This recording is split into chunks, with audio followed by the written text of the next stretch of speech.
you? I've been looking forward to this part. Yeah, there is something or someone that I'd like to ask you about.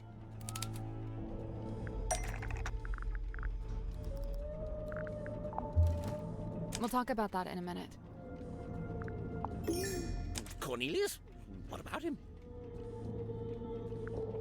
His appearance. I don't think he looks quite like he's supposed to. What a thing to say! You've only just met him!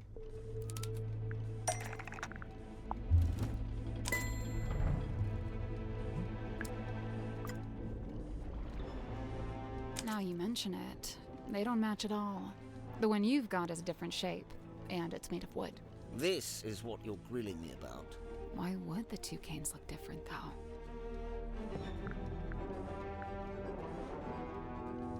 Grip made a new cane after arriving on the submarine.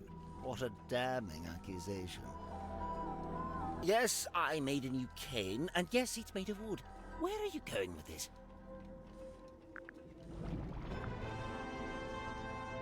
Where did the wood come from? I forget.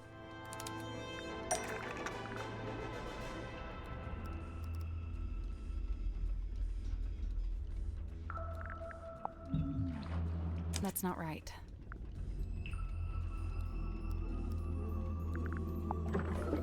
There's a faint resemblance, I suppose. But aren't the wheel spokes a fair bit shorter than Cornelius?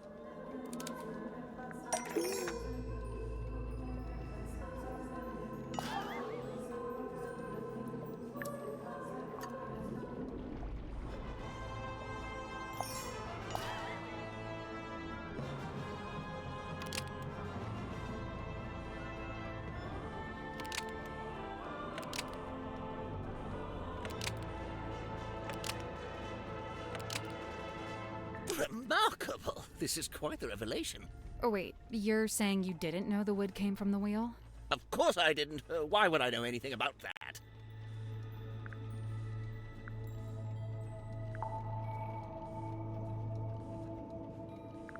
Because you've also got the rest of the broken wheel pieces.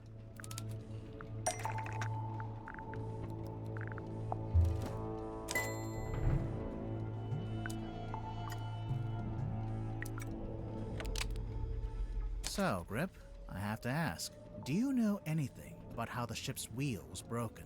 Yes, I was there when the wheel was broken. In fact, Mortuga and I, we broke it. You broke it? I was trying to take control of the wheel, and Mortuga forcibly wrenched it out of my grip. He was very strong, you see. Wait, you tried to steer the submarine without permission? I did. Why? There'd been a disagreement. It's nothing, really, not important. A disagreement? About what? Where to take the submarine? Something like that.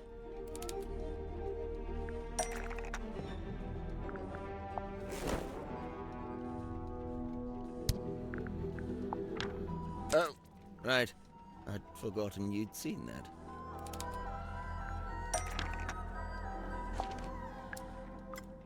This is the correct clue, but we need to choose the one. This is the right clue, but let's be specific. Map interpreted by Godric Grip. For customer, Magnus Mortuga. It's a record of service from your shop. Not the one here in the submarine, but the real one in the town. It's all there in black and white, I suppose. Yes, indeed. Some time ago, Mortuga came into my shop. He showed me the map and asked if I'd be able to interpret it for some voyage he was planning. Interpret it? It's marked with an X, but there's nothing in the way of coordinates, nor are there any apparent landmarks, given that it's just describing an area of ocean. So, how did you work it out? By employing every ounce of my skill, by working harder than I'd ever worked. Something about that map, the mystery of it, the feeling of chasing down the unknown. It grabbed me, and it didn't let go. For 2 weeks, it was all I thought about. I was so focused on it, I barely slept. Easily the most thrilling job I'd ever taken on. I even waived the payment. I couldn't in good conscience charge for something I'd enjoyed so much. The problem was, afterwards, all my other works suddenly seemed banal. I began to daydream of that thrilling feeling, that pursuit of the unknown. It led me to eventually close up shop and head out in my balloon, on a voyage of my own, which, as you know, ended rather abruptly. Right. But to be pulled from the ocean by Magnus Mortuga himself, and to find that very same map laying on his desk. I asked him at once if he'd ever followed the map to the coordinates, and he said he hadn't. I was disappointed at first, but then I realized we had the submarine. We could still go, right now. But Mortuga told me we would be doing no such thing. In fact, we weren't to be navigating anywhere. Instead, he seemed insistent in hovering near the Silkworm Coast, like something was keeping him tethered to it. So, you tried steering the submarine yourself. I'd convinced myself it was what Mortuga secretly wanted, even if he was refusing to admit it. I thought a little nudge might be just what he needed. Get him out of his comfort zone, you know. But as I've already admitted, it didn't go to plan. Mortuga came into the control room, we briefly thought the wheel was broken, and that was it. My request denied, I soon found myself opening a new branch of Grip's Emporium right here in the engine room, which, of course, necessitated the construction of a new Cornelius cane. There's one thing I don't understand. If Mortuga didn't intend to use the map, why did he keep it around? I don't suppose we'll ever find out. I think I know. You do? Mm-hmm. There's a good reason why Mortuga didn't want to follow the map.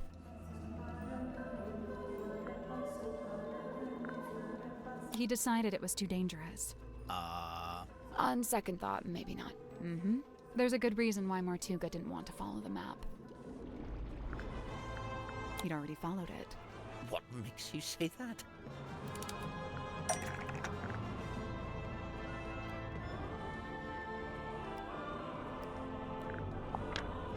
We need a clue that's got a connection to this one.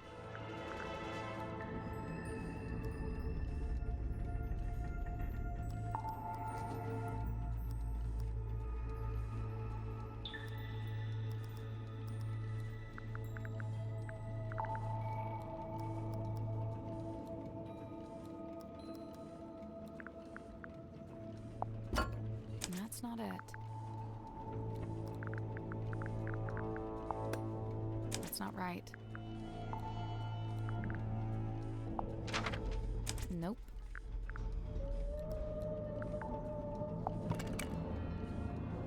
That's not it. That's not right.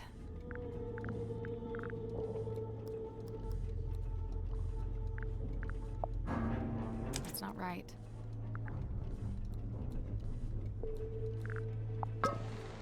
Nope. Nope. That's not it.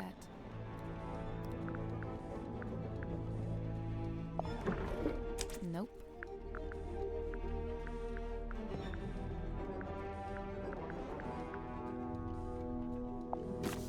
Nope.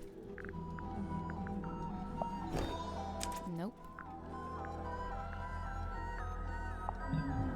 We'll get to that in a minute. That's not it. That's not it. That's not it. That's not it. Nope. Nope. Nope.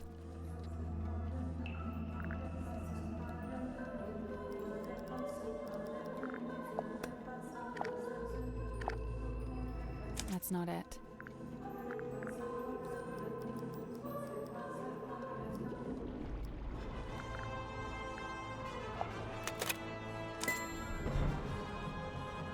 This is the correct clue, but we need to choose the right part.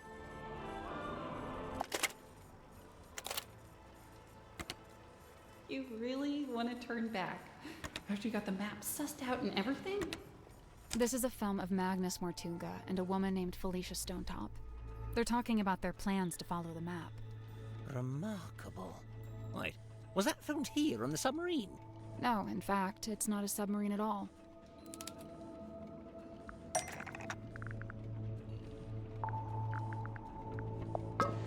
The ship was called the Dearest Selena, but it belonged to Felicia Stonetop. She was the captain and Mortuga was her helmsman. See, he's at the top there, manning the wheel. You know, that's been on his desk since I arrived, and I never once thought to ask him about it. So, okay, we know they intended to follow the map, but do we know if they actually managed it? Good point. Making plans is one thing, but a successful expedition is quite another. I can't be sure, but there was something we found here in the submarine. Something that suggests to me Mortuga actually did reach the center of the map.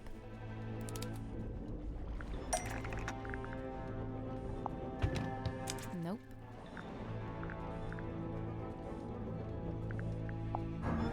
I'm pretty sure we'll circle around to that. We'll get to that later. What's that got to do with it?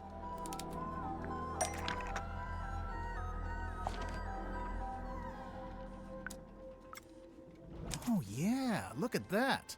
I think you might be right. But why didn't he just tell me?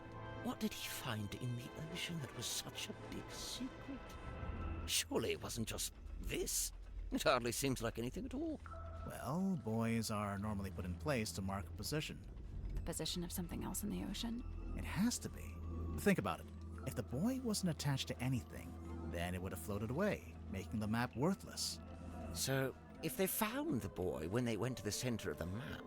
It was only because it was attached to something else at the time.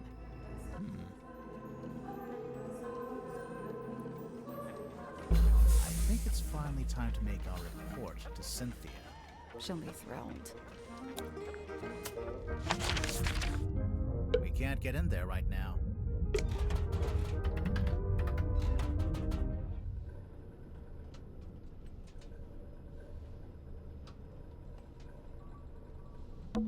It's a throne. It's not a throne. Oh, well, what? Well, it's... There's a that's label. not a label. It's a whole document.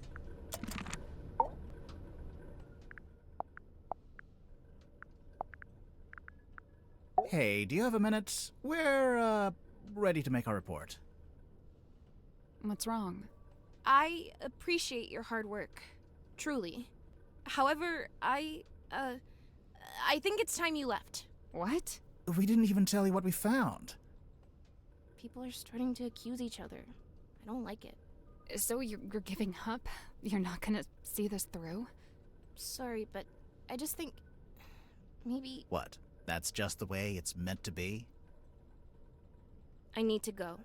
Everyone's gathering in the mess hall. I'll resurface the submarine, and you can leave via the foredeck. I guess we'd better go.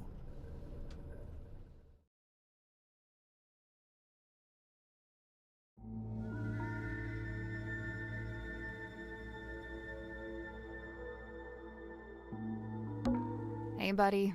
Been a while. What? It's boy, by the way. No, it's buoy. Agree to disagree? Disagree to disagree.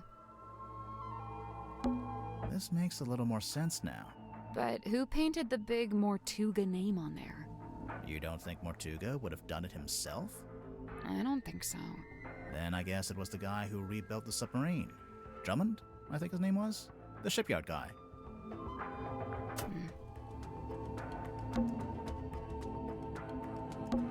Mince the rowing boat. Oh, wait, you don't think... Did Cynthia really think we'd use that boat? Or did she just forget to take the submarine back to town? I don't know. She seemed really off. Did something happen? I think she's just getting scared. Scared of what? Exposing a murderer? Of the truth. Of facing the truth and all the consequences of it. Whatever they end up being. We're not really going to leave, are we? No, we're not done. Not yet. But what do we do? Remember what Cynthia said? Everyone's gathering in the mess hall. Seems like something of an opportunity. Aha. Not just that, but we're back on the surface too. We sure are. So, what are we waiting for?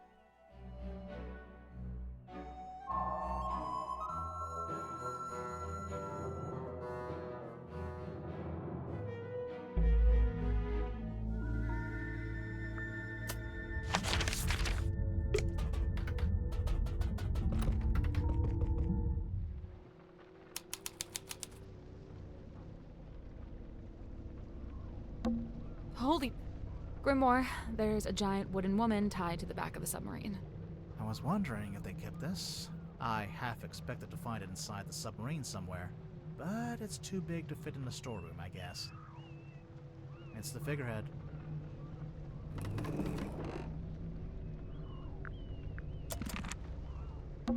Or. Or what? Or. It's the other or. From the rowing boat on the foredeck? What's it doing over here? Tadpole told us she threw it over here. And it got stuck in the wall. And has it... Seems like it. Or. Or what? Or. It's the other or. From the rowing boat on the foredeck? What's it doing over here? Tadpole told us she threw it over here. And it got stuck in the wall. And hasn't moved since. Seems like it. It's the mast. It's been snapped in half, and it's leaning to one side. A bad storm, maybe? What's this? I don't know what it's called, but I think that's where you attach the wheel. The ship's wheel? Yeah. The railing's been destroyed here, Something crushed it. Looks like it happened ages ago. and they never repaired it. It's the aft deck. It doesn't look anything like the foredeck. Of course not. Are those... They can't be. Wouldn't they get washed away? It almost looks like they're burned into the wood. They're permanent.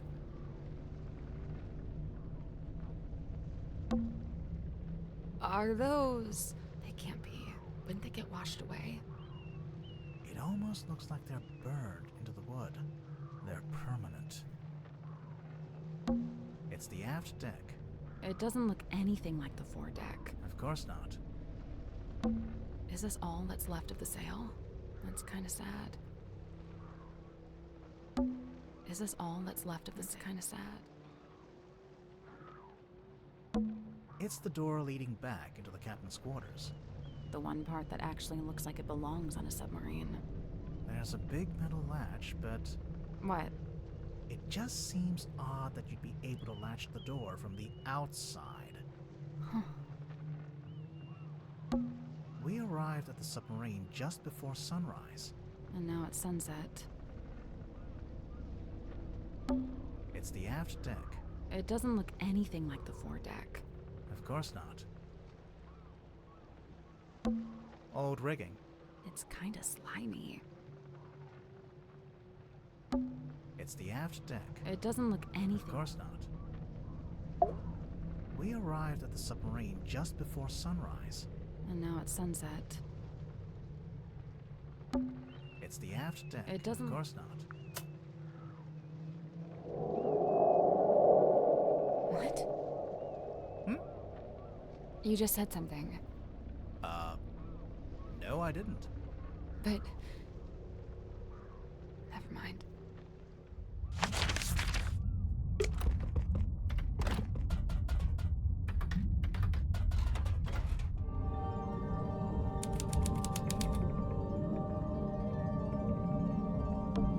Why is there an upside-down dome attached to the bottom of the submarine? I guess it's a bit like a glass-bottom boat. So it's just for looking out into the ocean? Maybe. It's a real, actual treasure chest. Let's open it. Hold on. I'm just savoring the moment. And done.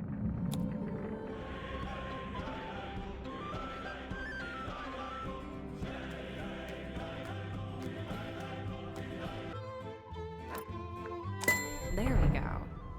Nice. What's inside? Ouch! Ouch! What happened? I cut my finger. There's something sharp in there.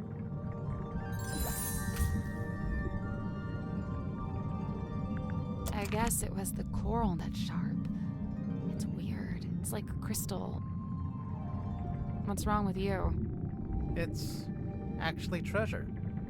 Coins, pearls, gems. Standard treasure. You were hoping for something else? I seem to be something weird, something confusing, something to turn the case on its head, you know? Rocks, complete with their own barnacles, seaweed, and starfish. I assume they're decorative, but they're real. There's a drain here. That must be how the room fills and empties itself with water. Rocks, complete with their own barnacles, seaweed, and starfish. I assume they're decorative, but they're real. Why is there an upside-down dome attached to the bottom of the submarine? I guess it's a bit like a glass-bottom boat. So it's just for looking out into the ocean? Maybe. Don't touch that door. It goes right out into the ocean. I doubt you could open it if you wanted to. It's probably pressure locked while the room is drained of water. But if the room was full of water... Then yeah, you could use it to go outside. There's coral growing down here too.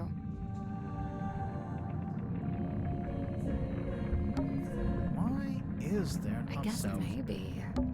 It's the ocean floor. Not quite. It's a bunch of sand on the bottom of the dome. Looks like the ocean floor. I can see the airlock through the hole in the ceiling. There's coral growing down here too. It's the ocean floor. No. Looks like the ocean. It's the ladder. It wasn't easy to climb down, but it'll be even harder to climb back up. I guess it'd be easier if it was full of water. You know, you could just swim to the top. I'll stick with the ladder.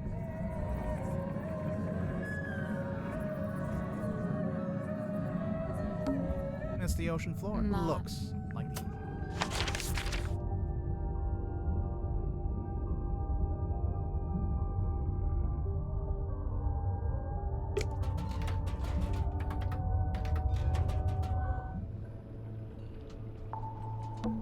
Now Cynthia's not here, we can finally take a closer look at that jacket. We could, but it's still locked behind glass.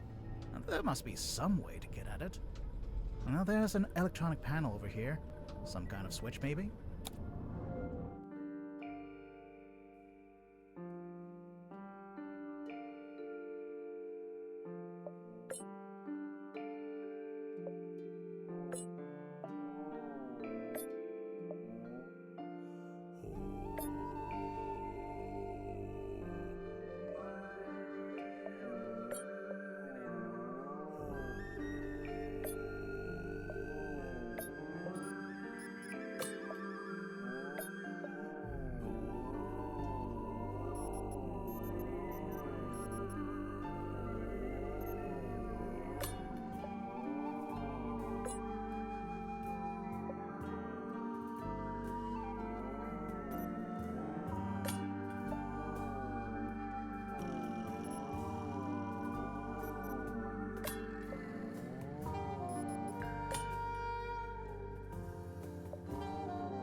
Oh, that was it. Nice work.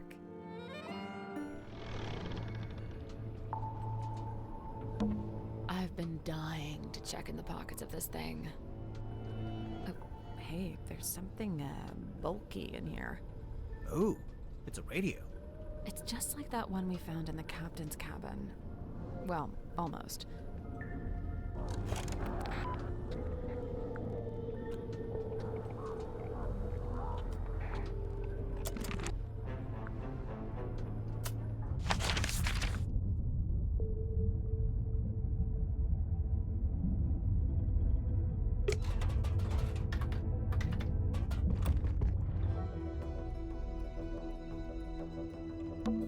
It's a big traveler's backpack. It smells like soil and grass. When you're done smelling it, there's something in the pouch I think we should take a look at.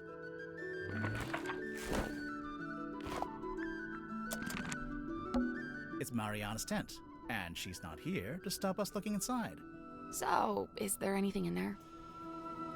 Yep, a mushroom puzzle box. A what?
That's the one.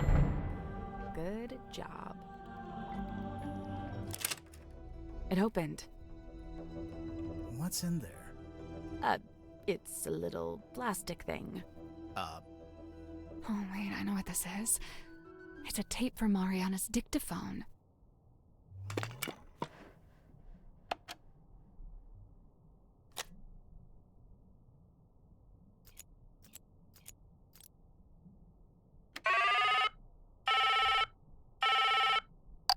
Hello, who's this? My name is Magnus Mortuga. Oh, yeah? Just happen to have my number, do you? Listen, buddy. I'm not lying to you. You and I share a mutual acquaintance, and she has informed me of your skill set.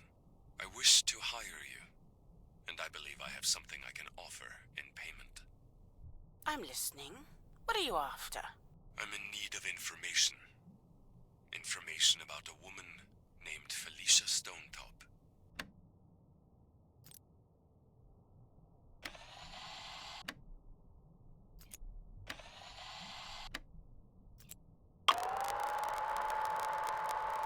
I really don't know why you're here.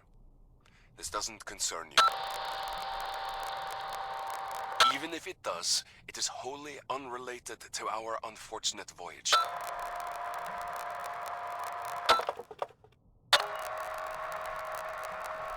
It doesn't open that way, it slides out at the side. Let me do it. There's something inside. Wait, what's this?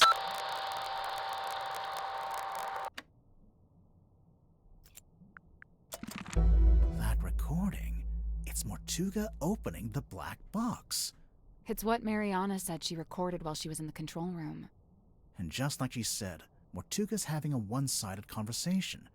I think it's missing half the audio. If only we could hear the whole thing. Even as it is, I'd say this is a pretty important discovery. Oh? We finally know how to open the black box. Do we? Yep. It's no wonder we couldn't get the lid open.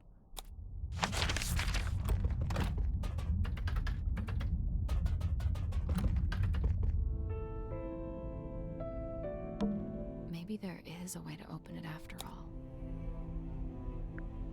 It slides out at the side. Let me do it.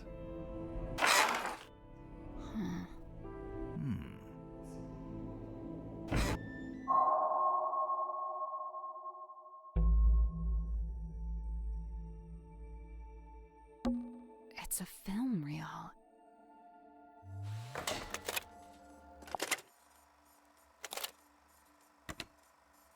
The rain is incessant, but it's oddly localized, like a local biome. Fluid I believe the amniotic fluid is being diluted. I'm curious to see what happens. We believe it was born here long ago. How long, I cannot say. We found traces of its pilgrimage to the south. It's barren for some miles until, of course, you near the coast. Follow the line and you'd come to a small settlement known as Silkworm. It may be endangered, or it may hold a position of insight. I'm not sure. I'd like to suggest one of you travel there and find out. Faustus, I thought perhaps this might interest you in particular. Ask for a man named Solomon Stonetop.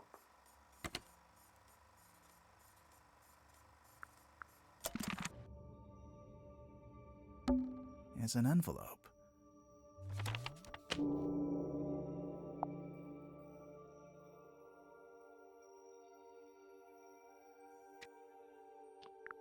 It's empty. Those black edges. Yeah, it's a mourning envelope. It's used to send news of someone's death. It's a scroll.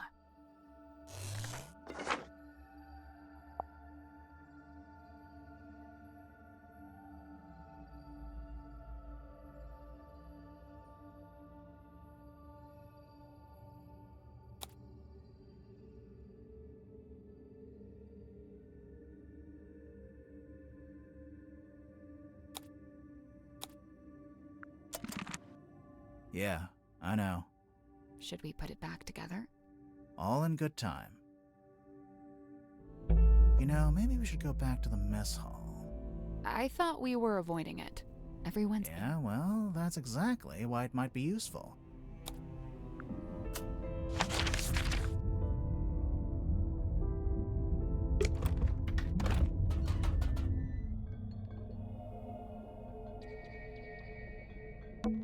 Let's take another look at this bookshelf.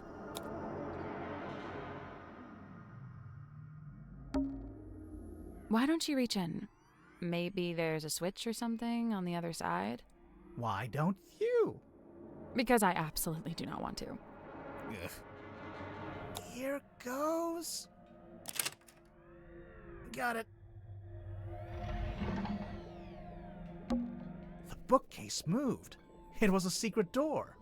Sally, you must be thrilled. My secret door quota is well on the way to being met.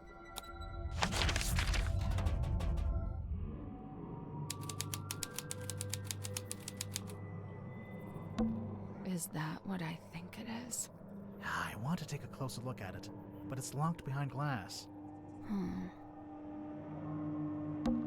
Is it a mask? I'm not sure, but if you laid it down flat, you could use it as a sundial. Hey, it's a crystal ball. On a normal day, that'd be worth a look. But I think we've already hit our crystal ball capacity. There's a bunch of little skulls down here.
So there's 7 categories of skull.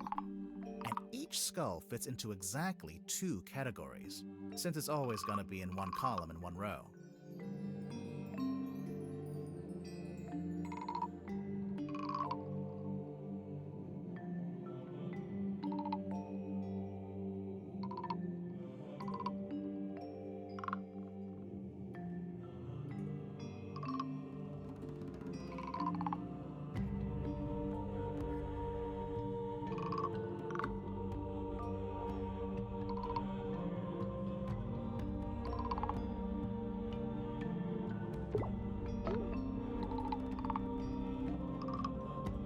Oh, that was it. Nice work. Now what? This looks like one of those metal masks they used to make prisoners wear. When did they do that? You know, the olden times. Right. Oddities. Knickknacks. Doodads. Assorted anomalous artifacts. Nice. I don't know what this is, but I can't seem to look away. Sally. Hmm? You are getting hypnotized. Really? Cool. So, it's a unicorn skull? Slow down. Could just be a narwhal. A narwhal's horn is on the end of its nose. Oh yeah. Unicorn it is. Oddities. Knickknacks. Doodads. Assorted anomalous artifacts. Nice. Trinkets. Keepsakes. Curios. Ephemera. Yeah, good one. It's an armillary sphere. Usually the rings are set around the earth or the sun, but this one has a little clawed foot in the center. I don't have the mental capacity to consider the implications of that. Trinkets. Keeps Curio. ephemera. Yeah, good one. Hang on. Is that? Yeah, it's Boggy. The swamp monster from Boggy's Bog. Don't panic, it's just a wax model. We can't seem to get away from this guy. Dr. Zephyr's Cabinet of Curiosity. It's not a cabinet. It's a whole dang room. Well, almost. It's more like a walk-in pantry. A walk-in pantry is a room. Oddities. Knickknacks. Doodads. Is it a mask? I'm not sure, but if you laid it down flat, you could use it as a sundial.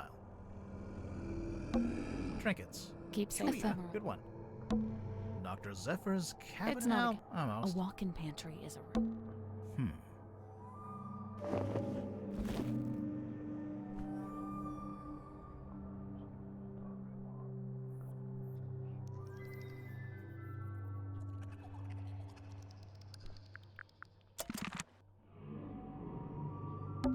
What's that?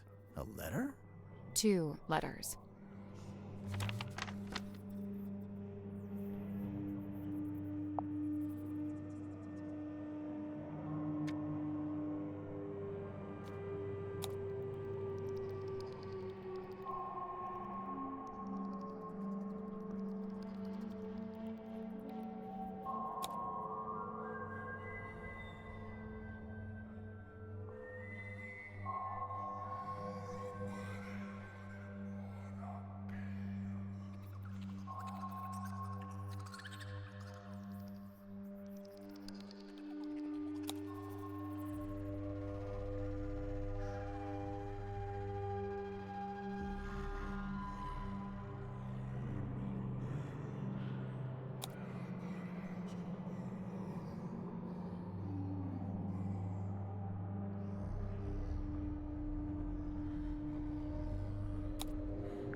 What's that? 2 letters.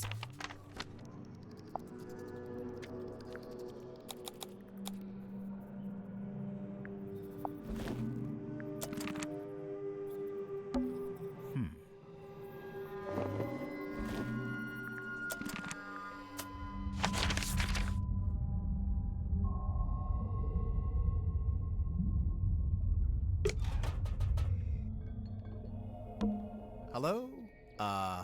Hex? Is he still asleep? Hello.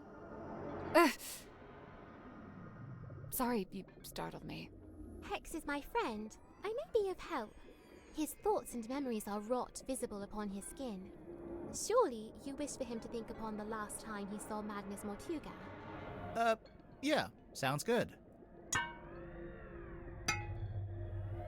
What's she doing? She's just tapping the glass. Shh. It is done. Thanks. I was never here.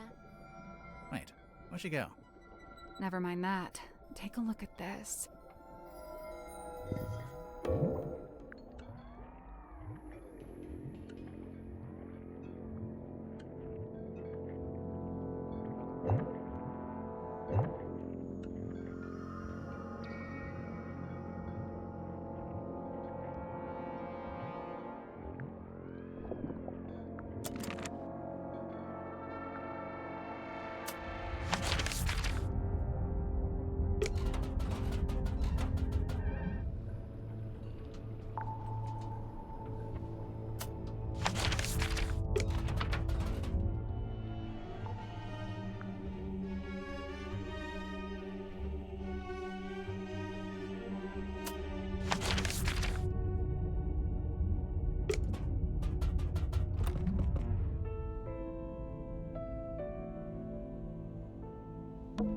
Maybe it's time we took another look at this iron bell.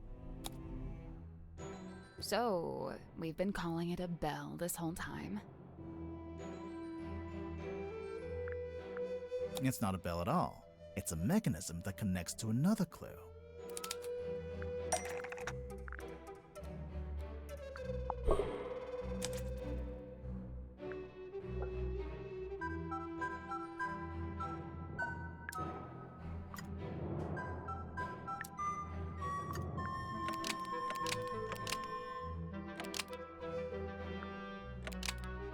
The hanging part slots into the lid to lock or unlock the cauldron.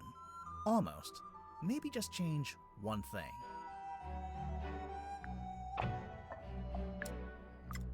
The hanging part slots into the shape on the lid to lock or unlock the cauldron. If the bell attaches onto the top of the cauldron, then it must be possible to move it down into the room below, into the Illusion Theater. What are you suggesting? We carry it along the hallway, down the ladder, along another hallway? No, there's gotta be some simple way to do it. Yeah. Let's take another look at this room.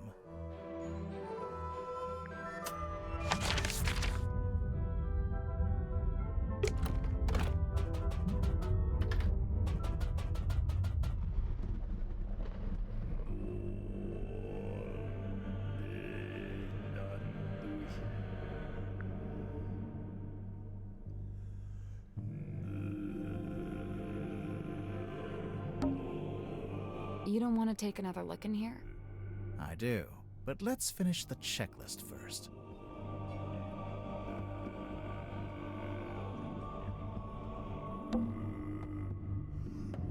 You don't want to take another look in here? I do, but let's finish the checklist first.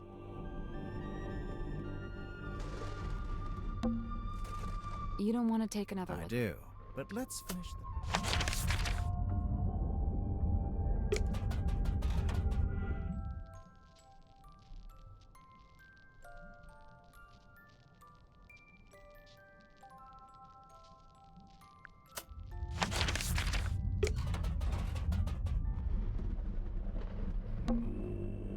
You don't want to take another look in here?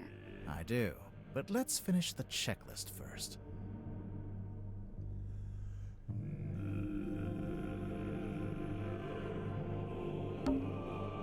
You don't want to I take... do, but let's...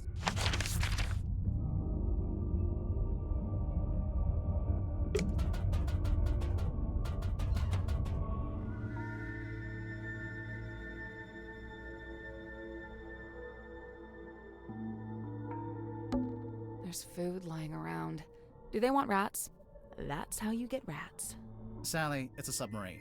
Either there are already rats, or there are no rats.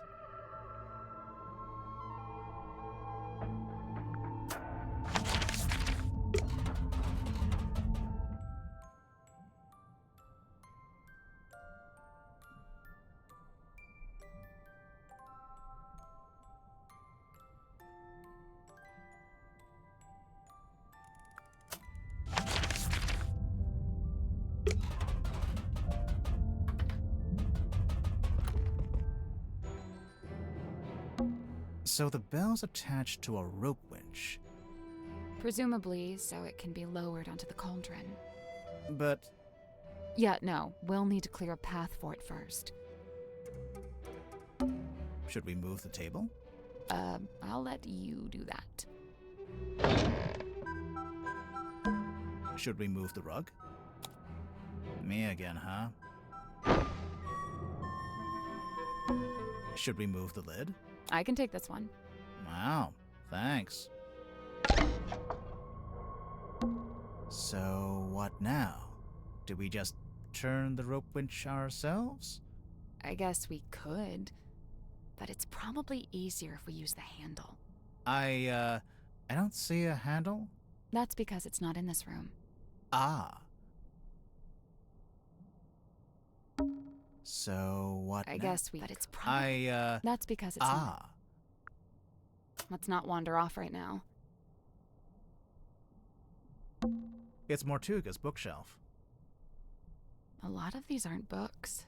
They're scrolls. Scroll shelf. What's that on the wall? No idea. It's written in a language I don't recognize. What's that on the wall? No idea. It's written in a language I don't recognize. A series of ropes. They're for hanging the bell from the ceiling. Let's not wander off right now. So, what now? Do we just turn the rope winch ourselves? I guess we could. But it's probably easier if we use the handle. That's because it's open. Looks like it's exactly the right size for the bell to go through. So, what now? Do we just turn the rope winch ourselves?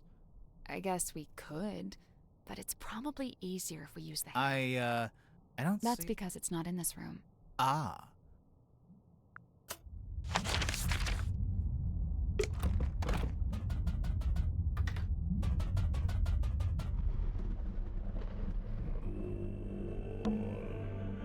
You don't want to take another look in here?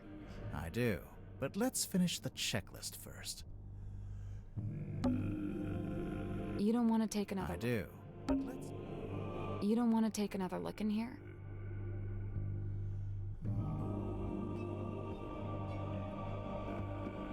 I do, but let's finish the checklist first. You don't want to take another I look. do, but let's...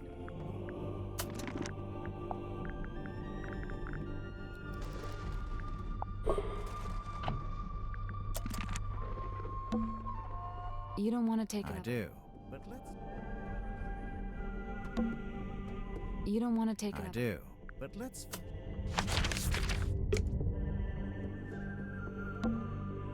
You don't want to take another I do, but let's...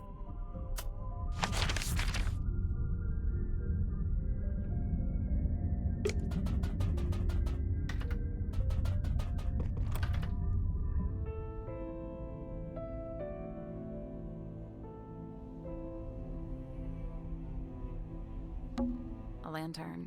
It's been a while since it was lit.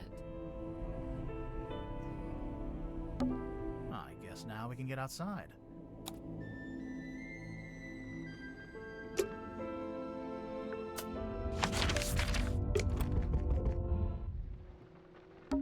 What's this? I don't know what it's called, but I think that's where you attach the wheel. The ship's wheel? Yeah.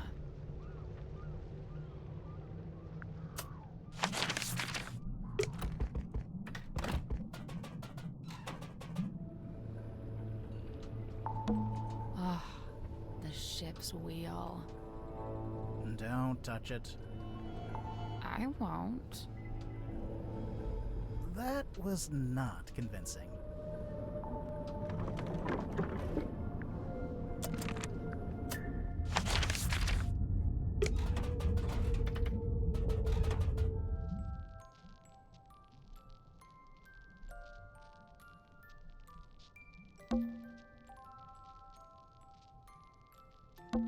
A walking stick, standing up by itself. I think it's part of an illusion. What illusion? Invisible man, maybe? I don't see it.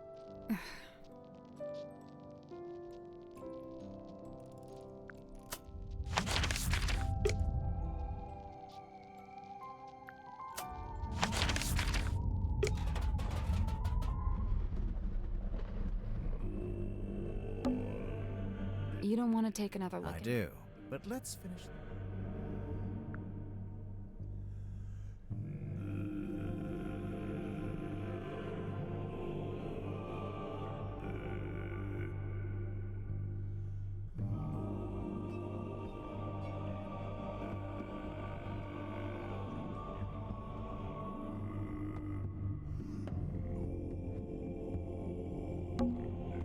You don't want to take another. I do, but let's. You don't I want to. do, but let's. You don't I want to. do, but let's.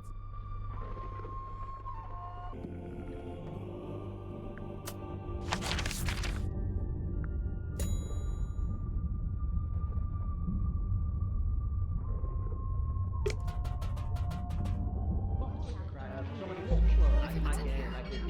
I don't think they've spotted us. Let's stay back here. Maybe we can listen in on what they're each talking about. Eavesdropping.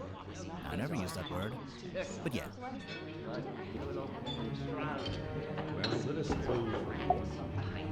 Safely concealed behind the bookcase. Let us Sure, I recall seeing Mortuga opening the black box. I just can't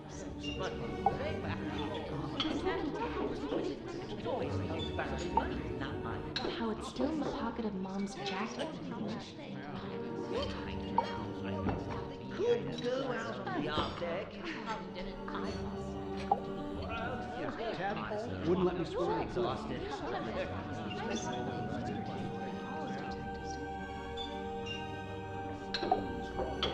safely concealed behind the bookcase. Maybe I should start locking my door when I'm not in it.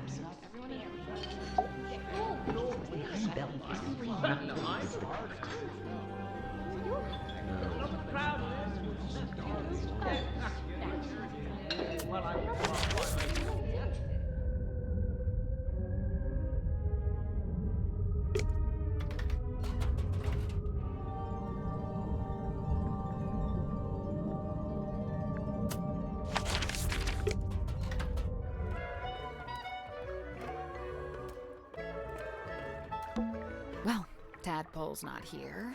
Thus, you're free to start breaking her belongings.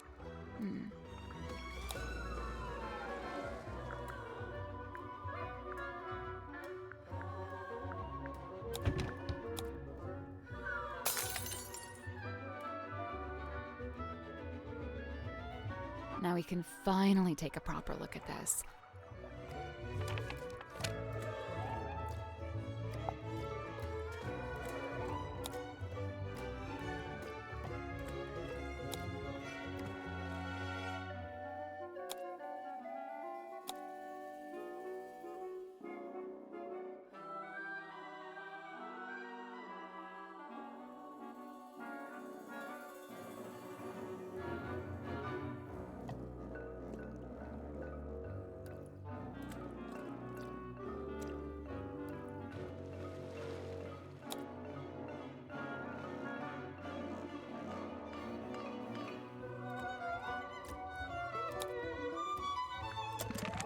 Well, that looked familiar.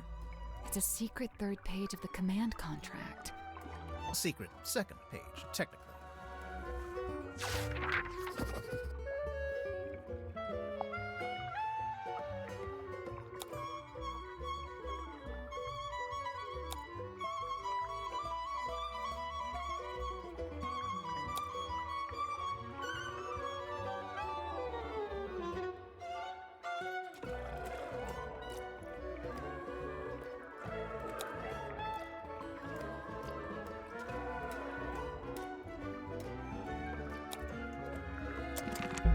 Is that everything?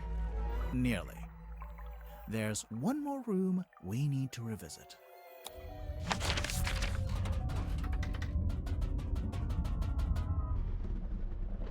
Well, here we are. One last time.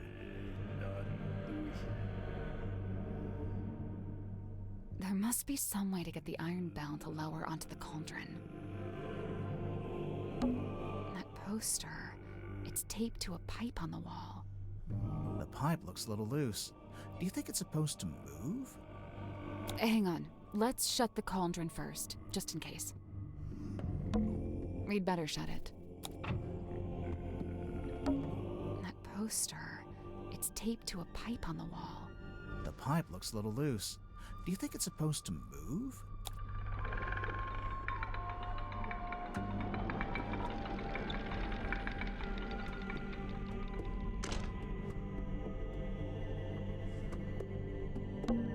What do you know? It fits perfectly.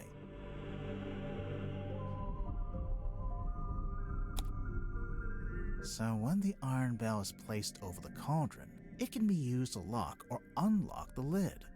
It could, if we can work out how to activate it.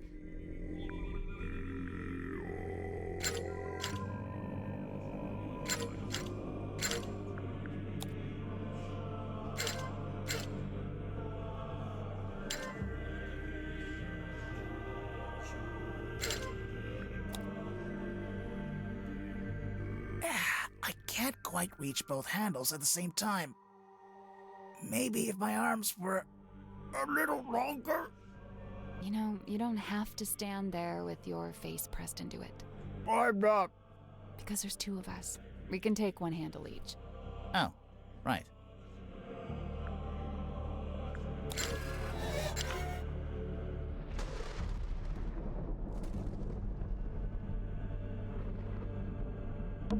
So that's how you unlock the cauldron.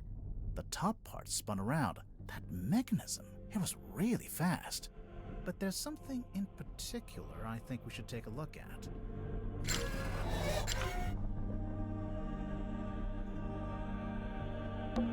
That little metal part isn't supposed to be there, huh? I wonder.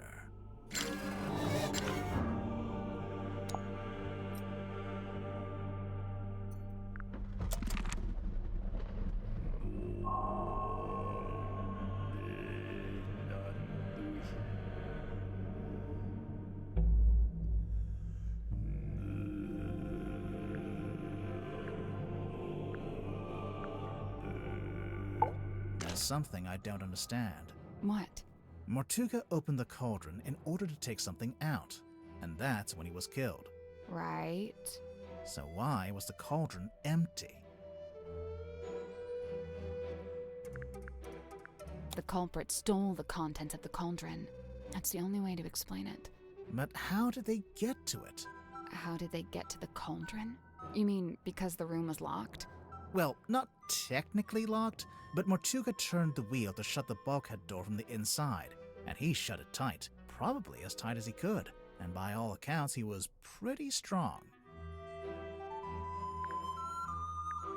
The culprit didn't need to use that door. That's not it. That's not it. That's not right.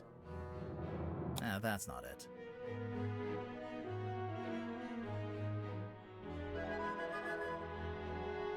They came in via the captain's cabin. You know, through the hole in the floor. Surely Mortuga would have made sure nobody could get into the captain's cabin. How?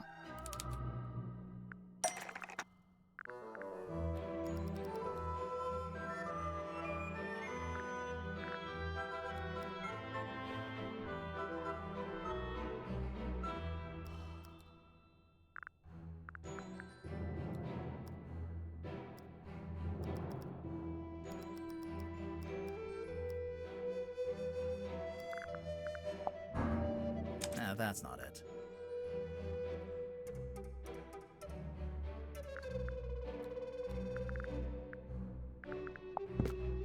Nope. Nope. That's not right. That's not it.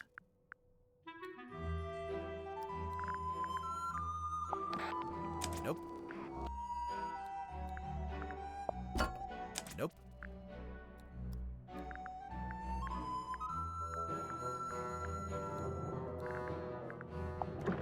That's not it.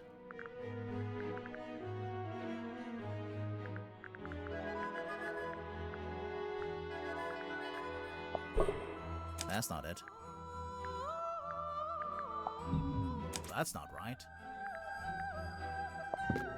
That's not right. That's not it. He had a key, he would have locked it. You think? Definitely. Since he'd have rearranged it like we just did, moving the desk and the rug to reveal the hole. He wouldn't want anyone wandering in and seeing that. So the culprit would have needed the eyeball key. Mm-hmm. But how? I doubt Mortuga left it lying around. He probably took it with him. Yeah, I'm pretty sure Mortuga did take the key into the illusion theater. But then he died in a locked room. So how did someone else get hold of it?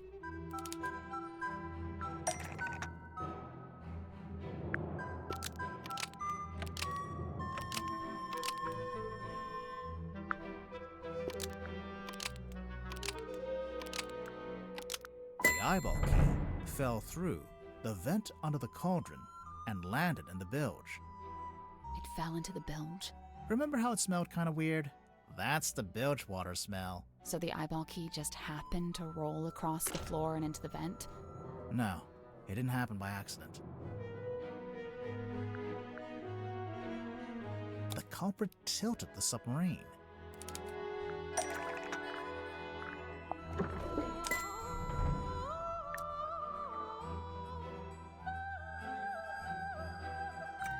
Making the submarine surface tilts the front end up and the back end down. They moved the whole submarine just for that? Yep. Did we, have any evidence for that?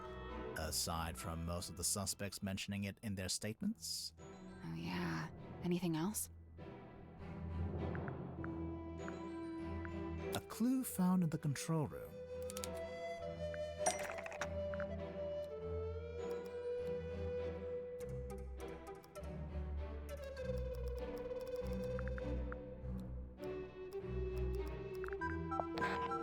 Nope.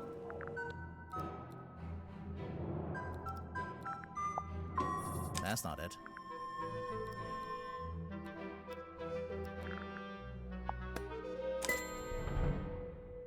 This is the right clue, but let's be specific.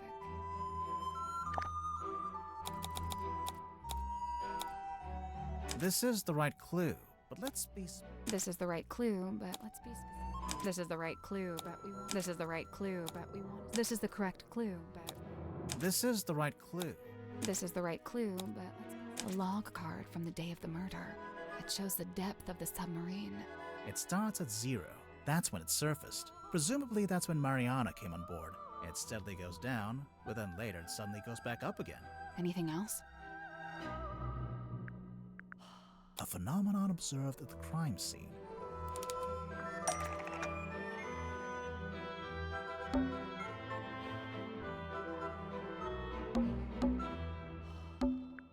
That's not it.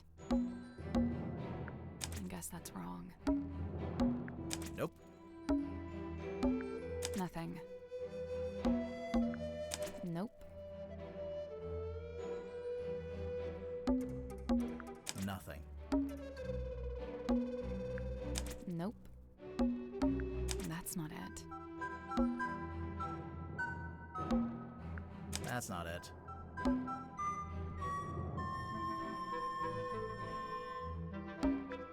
Mortuga's blood. It pulled out first, but then started running down towards the bilge vent. Anything else? A clue found at the crime scene.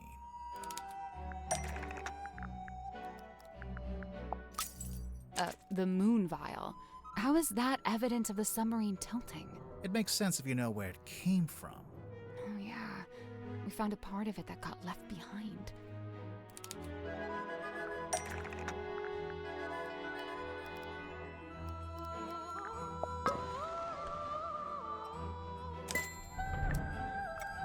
So the moon vial rolled right off Mortuga's desk and through the hole in the floor. Once the culprit had the key, they could let themselves into the captain's cabin, which, as we know, gave them access to the crime scene from above.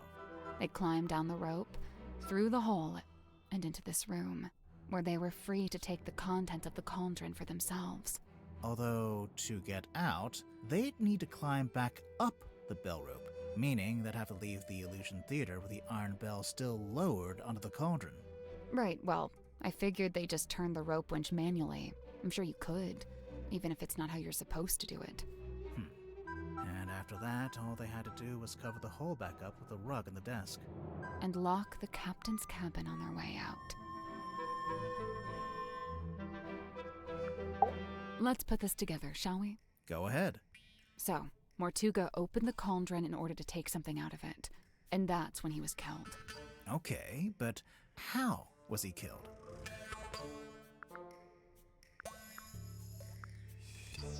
The iron bell.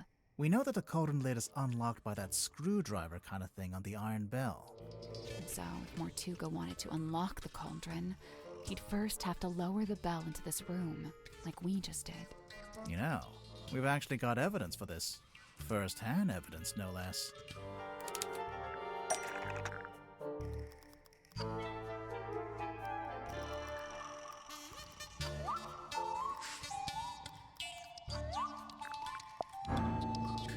That's not right. That's not right.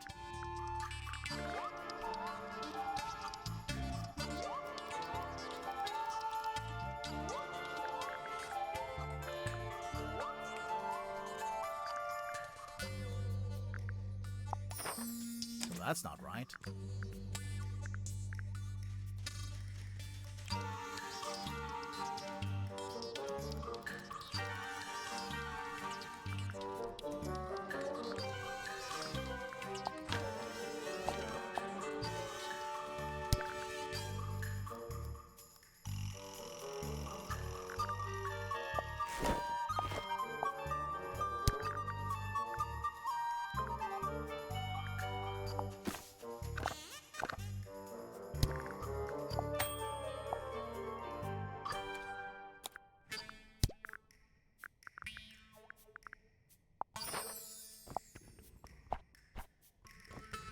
Nope.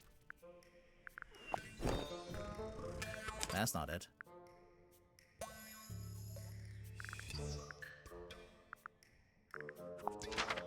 That's not right.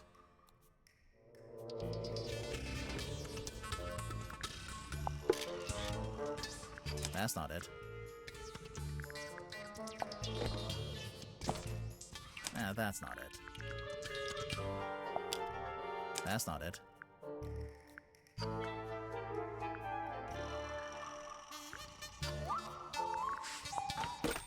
That's not it. Nope. Nope. Nope. That's not it.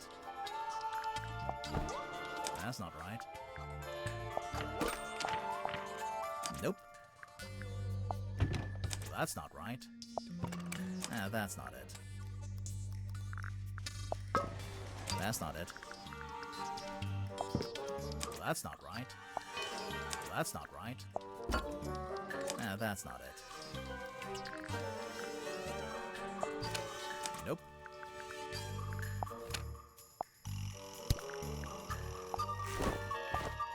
That's not it. That's not right. Nope.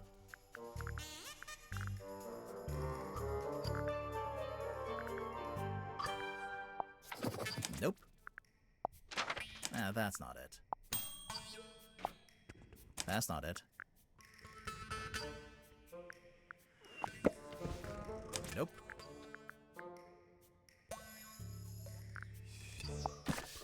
That's not it. That's not right. Nope.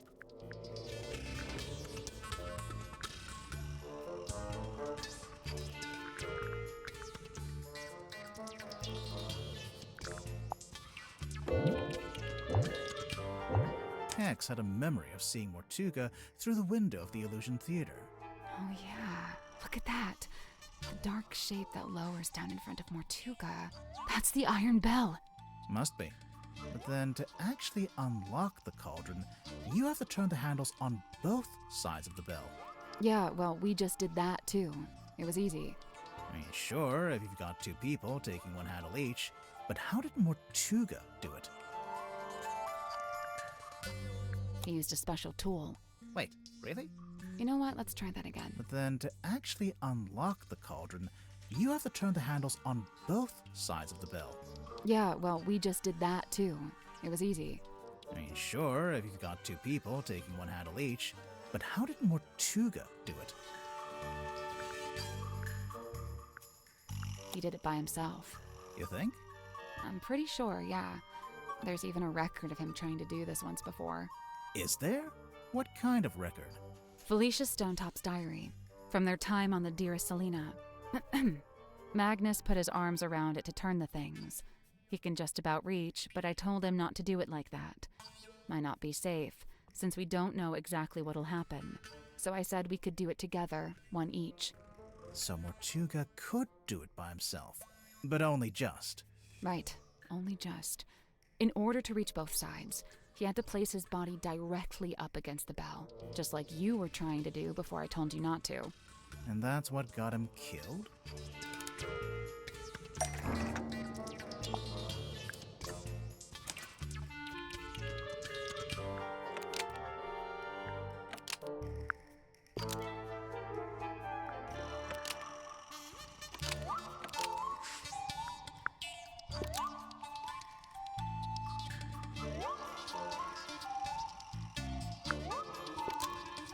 A metal thing was designed to fit into the iron bell to kill Mortuga when it rotated around.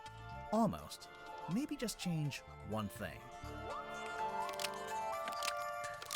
A metal thing was wedged into the iron bell to kill Mortuga when it rotated around. Mortuga was cut straight across the neck when the upper section of the bell swung around. We saw how fast it goes, and it's really heavy. It must have a whole load of force behind it.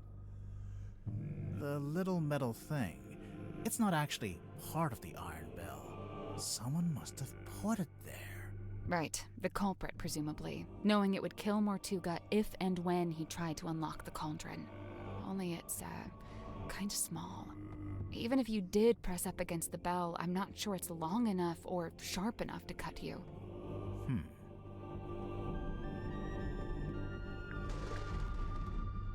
It was longer, but it's been broken in half. The part sticking out of the bell isn't the complete murder weapon. It's a fragment left behind when it was broken, presumably when the culprit took it back out. A fragment of what? A knife?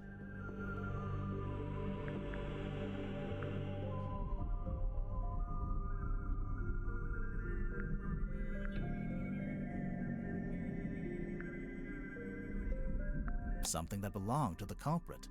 Yeah, let's do that again. The part sticking out of the bell isn't. It's a fragment left behind when it was broken, presumably when the culprit took it back out. A fragment of what? A knife? Something that belonged to Mortuga. Really? The part sticking out of the bell isn't the complete murder weapon. It's a fragment left behind when it was broken, presumably when the culprit took it back out. A fragment of what? A knife? Something taken out of the black box.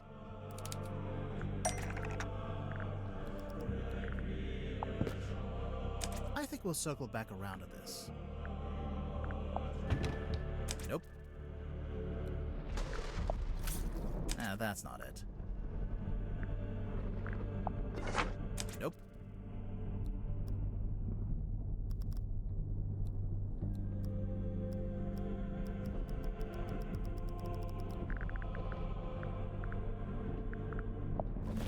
Nope.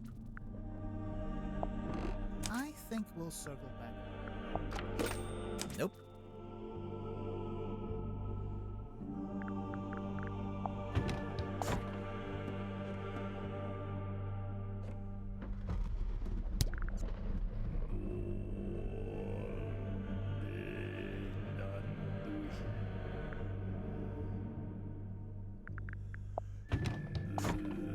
That's not right.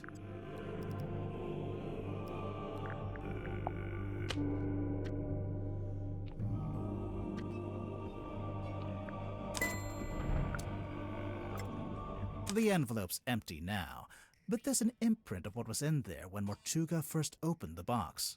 It's pretty clear. You can see exactly what shape it is. Okay, but what is it? And why was it in that envelope? A pair of scissors. Really? I'm gonna try that again. The envelope's empty now, but there's an imprint of what was in there when Mortuga first opened the box. It's pretty clear. You can see exactly what shape it is. Okay, but what is it? And why was it in that envelope? A necklace.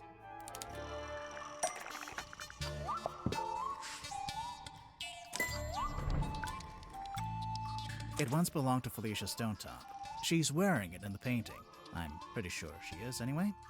I don't know. It doesn't show the necklace very clearly. It's half hidden in her dress.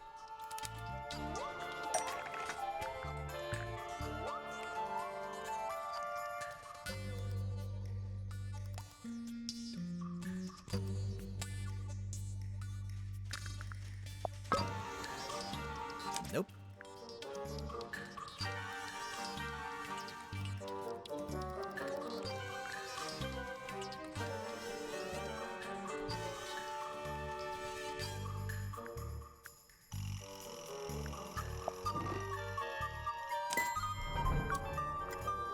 Here it is, as worn by Selena Stonetop, Felicia's mother, who presumably passed it down to her daughter.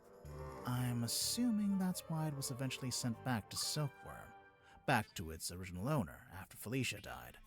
So, the mourning envelope was sent to Fellow Manor, and then Selena, or Governor Fellow, or whoever, they put it in the black box. And then eventually Mariana comes along, finds the box, brings it onto the submarine, and hands it to Magnus Mortuga. Who then opens it while he's in the captain's cabin with the culprit.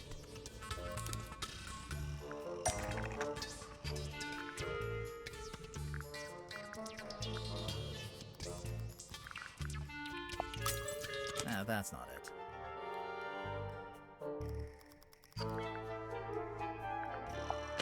Nah, that's not it. That's not it. Nope.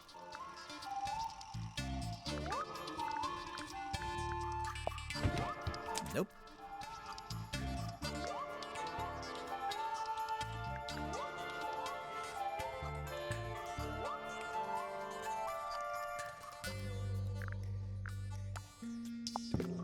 That's not right.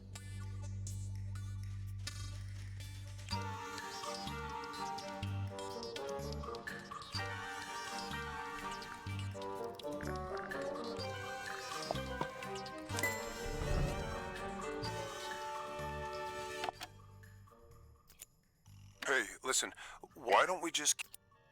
The stargazing girls. This is the correct clue, but we need... Come on, give it up. Just let me This take is it. the right clue. Tanya.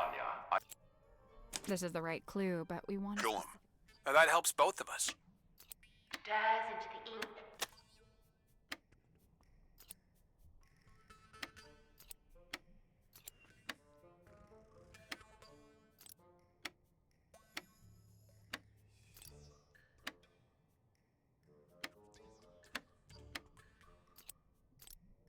This is the right clue, but we want a specific aspect of it. This is the right clue, but we want... I really don't know why you're here. This doesn't concern you. Even if it does, it is wholly unrelated to our unfortunate voyage. It doesn't open that way, it slides out at the side. Let me do it. There's something inside. Wait. What's this? And what happened next? Well, we know Mortuga didn't stay too long in the captain's cabin, since Mariana told us he came back into the control room. So, maybe Mortuga left the culprit in the cabin with a necklace? And that's when they could have wedged it into the side of the iron bell, so that if Mortuga attempted to unlock the cauldron by himself... It would be the last thing he ever did. It's about time we went to speak with everyone else. Mess hall? Let's go.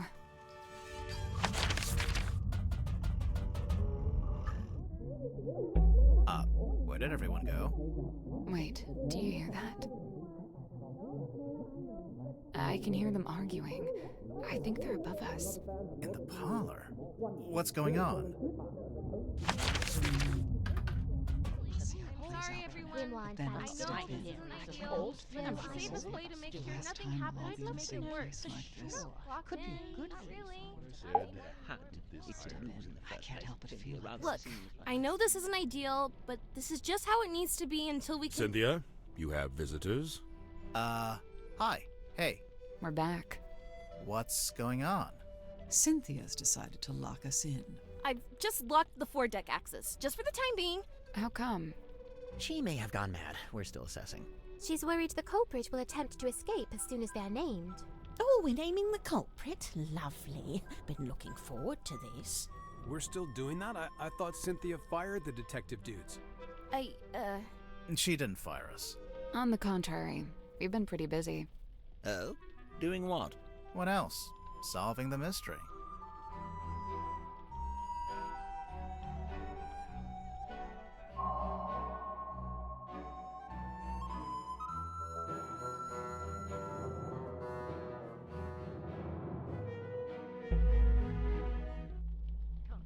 She ever had it to You're not locked in. I've got everything under control.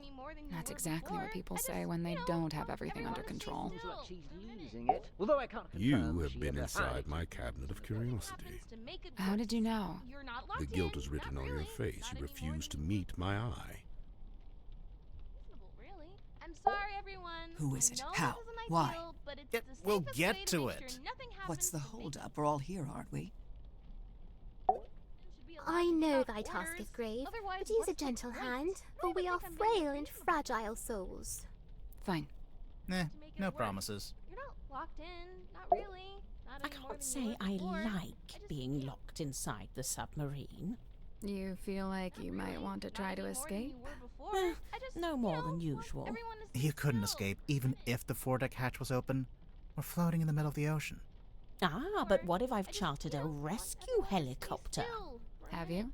No, but what if? You say you've solved the mystery? Yep, all wrapped up with a bow. Impressive. What now? Dramatically point at the culprit? Ha ha, it's you, etc. That's not normally our standard protocol, no? Maybe it should be. Sounds fun. You know, we really do have the perfect setting for this. In terms of literary tradition, I mean. The parlor? It's textbook! Otherwise, what's the point? I don't even think I'm being unreasonable. Oh man, I thought you guys were like gone. It's only been an hour. I'm not sure Dirk's developed object permanence yet. Hey, I don't know what that means, but I'm gonna assume you're being rude. I've got everything under control. That's exactly what people say when they don't have everything under control. I don't even think I'm being unreasonable, really. So what are we looking at? Do you have the murder weapon? No. Kinda? Right, kinda. Cynthia, maybe you should have fired them. No, look, listen to me. Mortuga was killed by the mechanism of the iron bell. It lowers onto the cauldron and they fit together. It's a big mechanical lock. Right, and there's this little metal thing wedged in the side. It's not part of the iron bell itself, but it was how they got in and out without ever opening or closing the bulkhead door. So, the murder weapon... It's a necklace? Felicia Stonetop's necklace. And it's still missing? Right. Apart from a small fragment that snapped off and was left in the iron bell. And Mortuga was killed because he tried to take something out of the cauldron? Take what out of the cauldron? It can only really be one thing. The one thing that all of this has been about.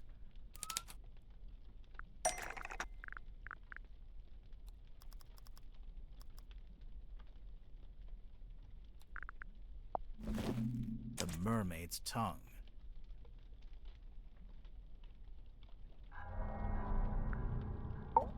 The mermaid's what? It's a kind of ancient artifact. Mortuga found it on a sea voyage years ago. Right. The same voyage captured on this film reel and depicted in this bottle. Captain Felicia Stonetop and her helmsman, Magnus Mortuga. They went off into the ocean on a ship named the Dearest Selina. And came back with a mermaid's tongue. And that's what Mortuga kept in the cauldron? But it was empty. It's been empty since we discovered the murder. Quite right. If this mermaid's tongue came out of the cauldron, where's it been this whole time? Well, we found it in Dr. Zephyr's cabinet of curiosity. Did you? Fascinating. But what is it? What does it do?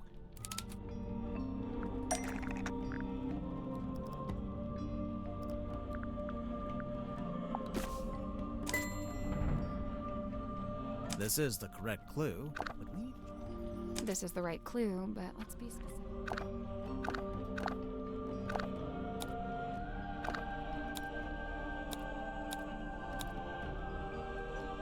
The mermaid's tongue, said to facilitate communication with she who lies beyond the veil. Requires a special key to operate. Huh. A key? What kind of key? Wait, facilitate communication? What does that actually mean? It's a translator. When worn over one's head, the mermaid's tongue allows you to commune with the mermaid. Thus the name tongue, referring not to an appendage, but to the language spoken by the mermaid. How nice. Anyone gonna tell me who the mermaid is, or...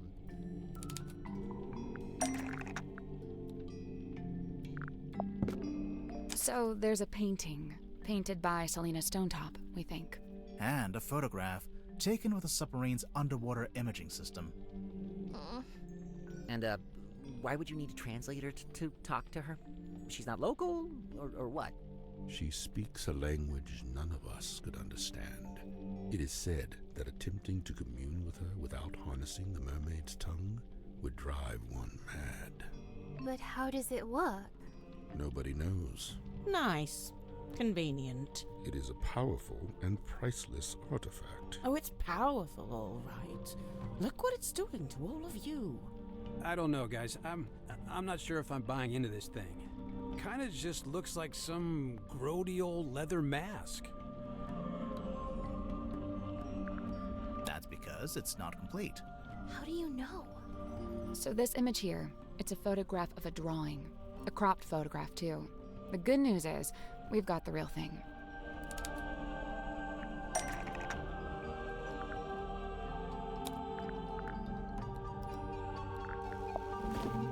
That's not right.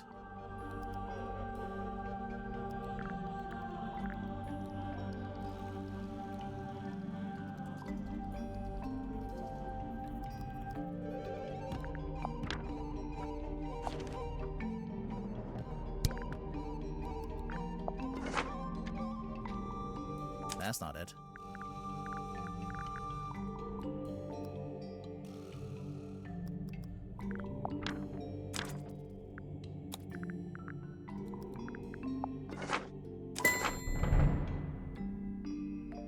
It turns out the ocean map shows what it's supposed to look like.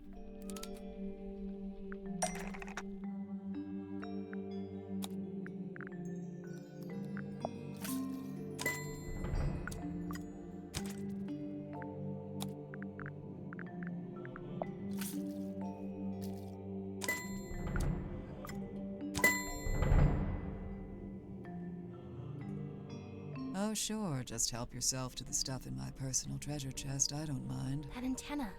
Is that coral? It looks sharp. It is, and it's hard, like crystal. I'm pretty sure it explains the scratch marks in the cauldron. But why did Mortuga keep it locked in the cauldron?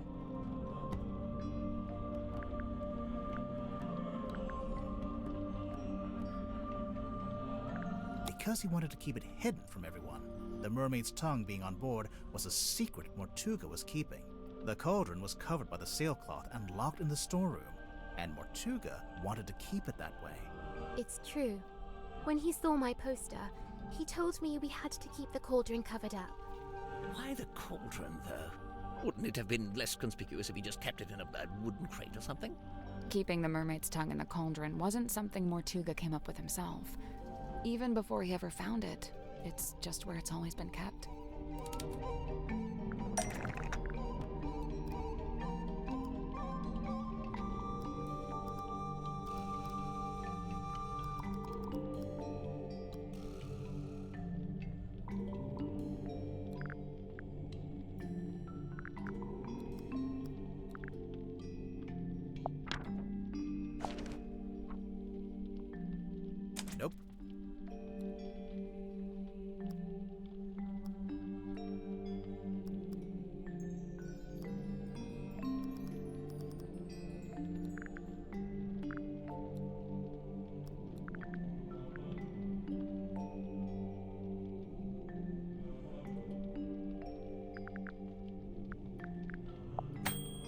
That's not right.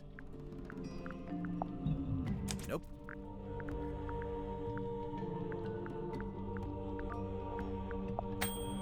That's not it. That's not right. Nope. That's not it. That's not it. That's not it. Nope. Nope. That's not right. That's not it. Nope. That's not it. Nope.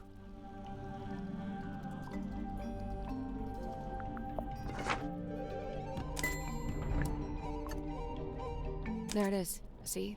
In the cauldron, beneath the iron bell, beneath the wooden buoy. But that was a long time ago. How do you know the mermaid's tongue was still in the cauldron at the time of the murder? Well, Tadpole told us about someone she saw on the aft deck shortly after the murder. She described it as a demon, with a single horn and glowing eyes. The culprit, wearing the mermaid's tongue. Right. We figured they'd just taken it from the cauldron after killing Mortuga. So the culprit knew about the mermaid's tongue, knew what it was, knew how to use it? Definitely. But Mortuga never really told us about any of this. How did the culprit know about it?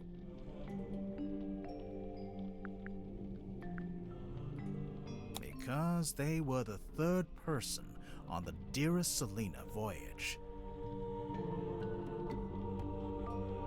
The third person? In addition to Magnus Mortuga and Felicia Stonetop, I assume. Right. It was a crew of 3, not 2. And what evidence have you collected to support this? Evidence? Let's see. Mortuga's film reel.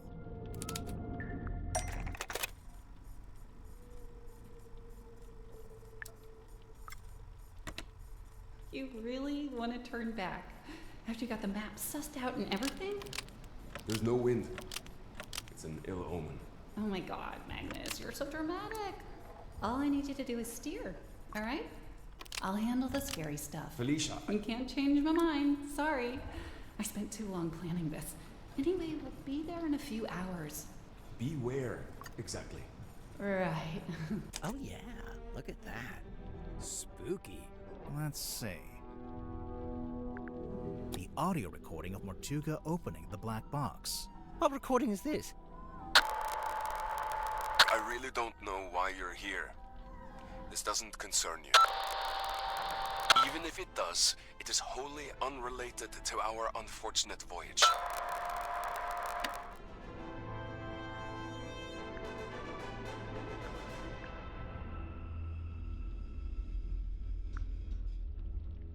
Mortuga is talking about the third person from the voyage.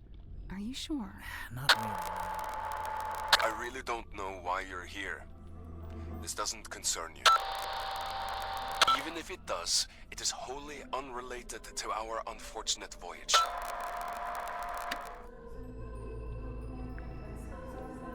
Mortuga is talking to the third person from the voyage. Is he? I only hear the one voice.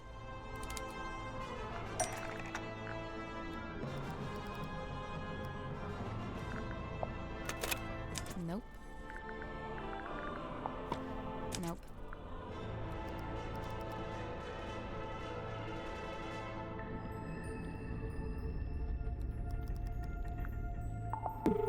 That's not right. That's not it. That's not it. That's not it. Nope. Before it reached Mariana's pipe, the audio was transmitted from the cabin to the control room by these radios. Only they're faulty, or one of them is, at least. It turns itself on and off every few seconds.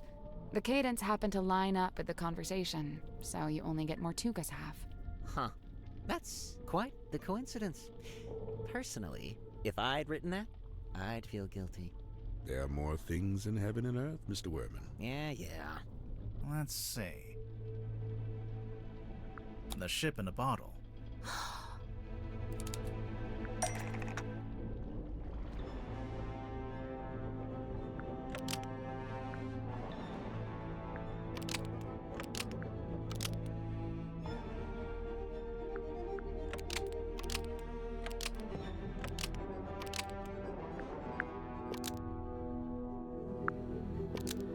The ship in a bottle rattles when you shake it because a model of someone else is hidden inside the ship. I knew there was something in there. Someone in there. Well, there we are. Quite a bit of evidence as it stands. All right, but does any of that tell you who it actually is? Potentially, yeah.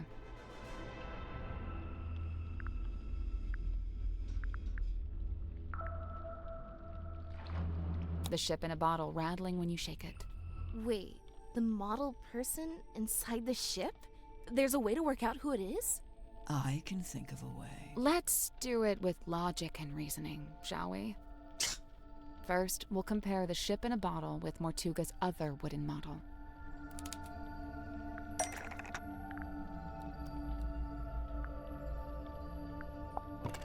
The model town.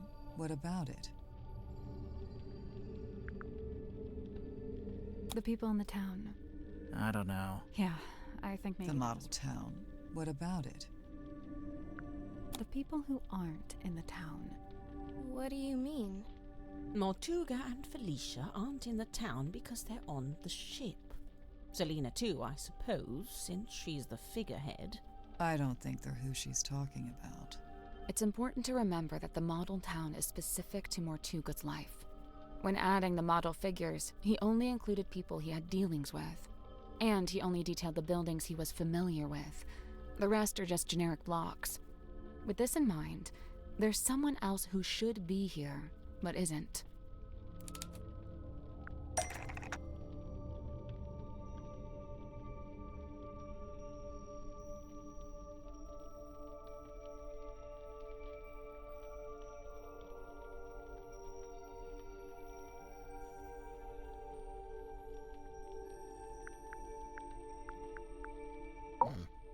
Mortuga made a detailed model of Grip's shop.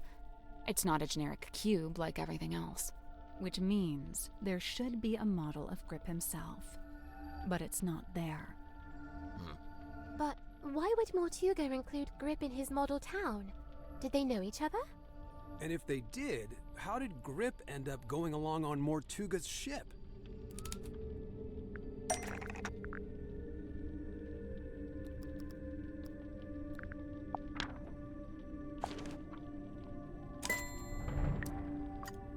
There's a sticker on the back of the map.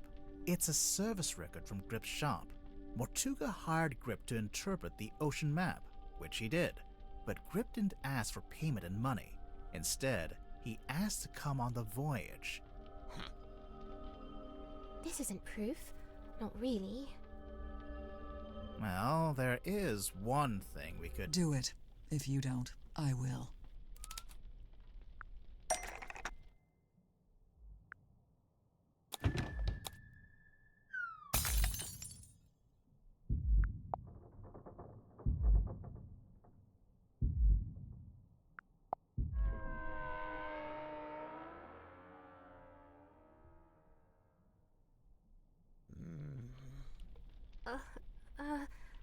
Mr. Grip being on that ship isn't actually evidence that he murdered Mortuga.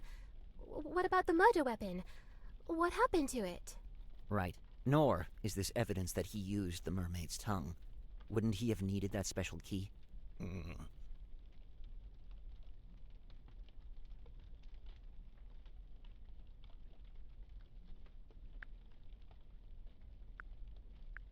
Grip still has both the murder weapon and the key.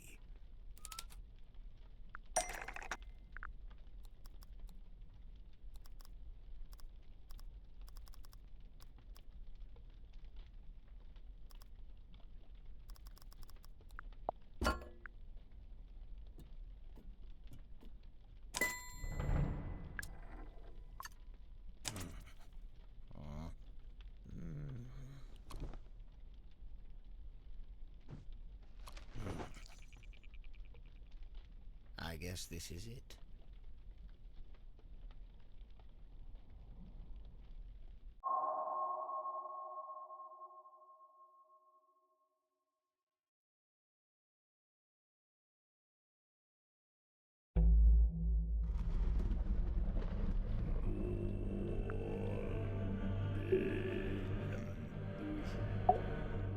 What do we do? What do I do? Should I put him in the brig? There's a brig? I was thinking maybe we could use one of the bunk rooms. We could lock it from the outside. Let's cross that brig when we come to it. Sally! Sorry. You get 10 minutes. Then it's my turn. What are you going to do? Actually, it might be better if you don't answer that. His countenance shifted. The mask dropped, and truth stands bare, revealed. He looks terrified. He stands exposed at last, and witnessed by no less than a full court of his peers. Yeah, well, we kind of backed him into a corner. Literally. I wonder, is it bravery or surrender? Accepting that your world will render. Hmm? Nothing. Fascinating, but not wholly unexpected. Oh no? You had it sussed out? To a certain extent. You could have told us. Saved us some time. And what if I'd been wrong? Hmm? What do we do? What do I do? Should I put him in the brig? Let's cross that. Sally! Sorry. Ah, the villain reveals himself. Another classic literary trope. Let me guess, he's about to monologue about why he did it. I'd be disappointed if he didn't. What happens now? We call the cops or what? With what? Well, the cell phone. Oh, yeah, no signal, huh?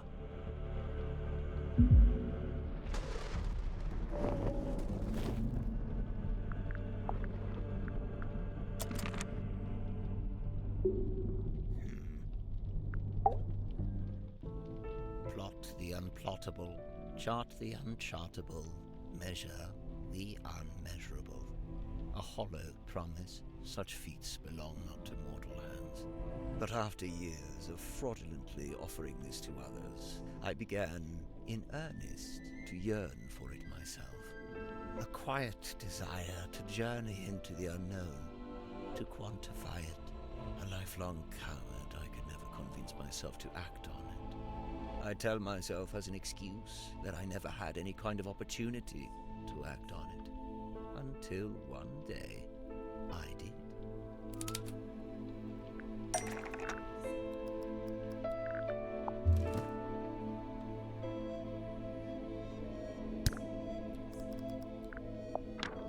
Mortuga sought me out, sought out my services. Not because we were friends, but simply because I was the one with the skills to interpret that inscrutable map of his. Sensing an opportunity at long last, I refused financial payment for the work. Instead, I asked to be brought along on the ensuing voyage. Mortuga was surprised by the request, but he ultimately agreed to my terms. Such was his desire to interpret the map. The work was done, and so we went. Despite my bold intentions, I mostly found myself sheltering within Felicia's cabin during the voyage. All the while, she and Mortuga stood around on deck looking windswept and heroic, far more at home on the sea than I. Regret reared its head. Regret over inviting myself into their world. From within the cabin, I sat and listened to their conversation. Felicia was telling Mortuga what they were looking for, what they were hoping to find.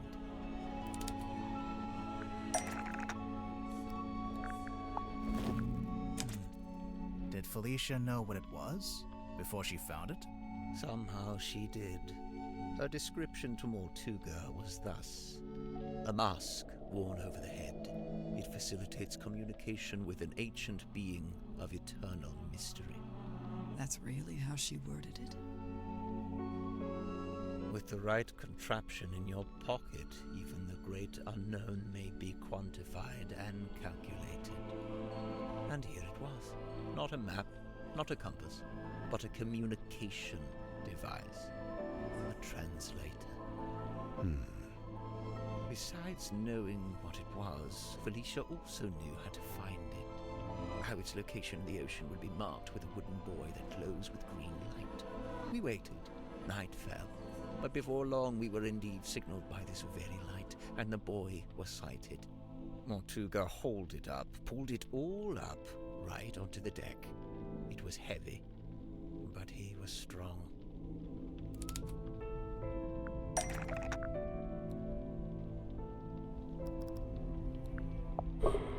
The bell and the cauldron locked together to form that single shape. Mortuga went to unlock it by himself, but Felicia cautioned him against it. She warned that it could be dangerous to stand so close, as the mechanism would be surely powerful. And so they unlocked it together, taking a handle each. Felicia took the mermaid's tongue from within the cauldron. Did it have the coral and the gemstone eyes? Yes, they were attached.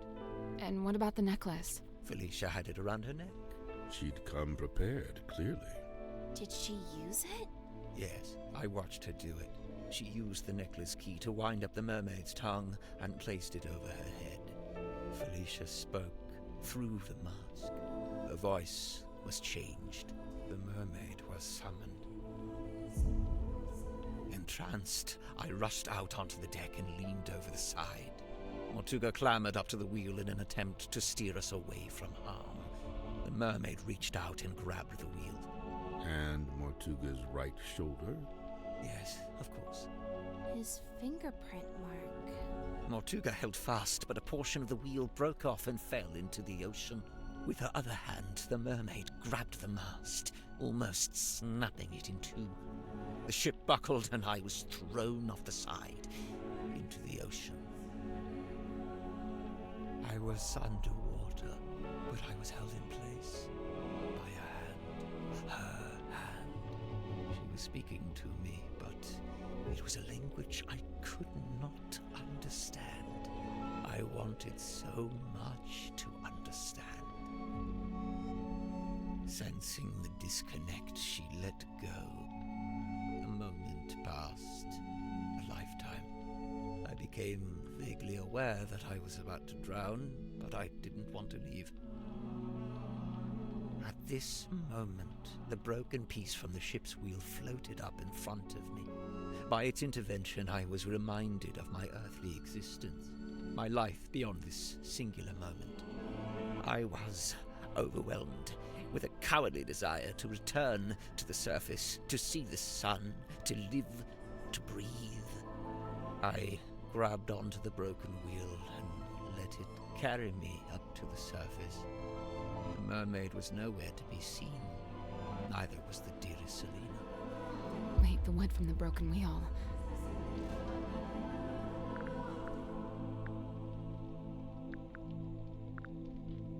It eventually became Cornelius Kane. Correct. It has been my earthly tether. The feel of the wood in my hand, a tangible reminder of that desire I once felt to live and to breathe. But what happened? Weren't you stranded in the ocean? Somehow the currents carried me back to the Silkworm Coast. I took the broken wheel piece back home and fell into a deep sleep.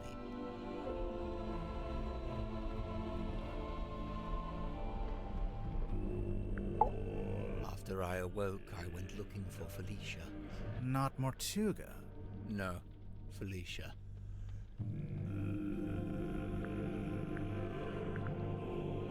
Felicia had been the one wearing the mermaid's tongue. Correct. Given what I knew of its function, I surmised she may have understood what the mermaid had said to me. I went to the Stone Top Inn, but Felicia was not there. I searched through the empty building until I came to Mortuga's room. I was encouraged to see that he had at least retained the wooden buoy and the iron bell. Mortuga was in his bed, asleep. He looked ill, weak. I woke him up. I asked him about the mermaid's tongue. What had happened to it? Where was it? At first, Mortuga said nothing. He merely looked at me. He told me that he and Felicia had locked it away in the cauldron and thrown it back into the ocean. He said they'd kept the wooden buoy so that nobody else would ever be able to find it, and they'd kept the iron bell so that even if someone was to come across the cauldron, they wouldn't be able to unlock it. I was horrified to learn this. My only chance of summoning and communicating with the mermaid lost beneath the waves.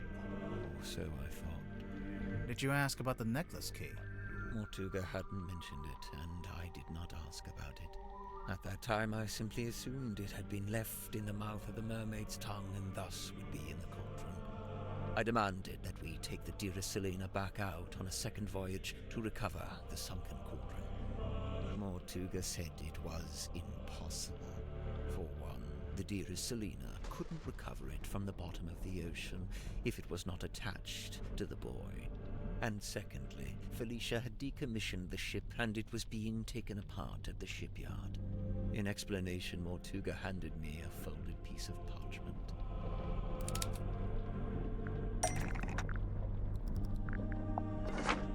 That's not right.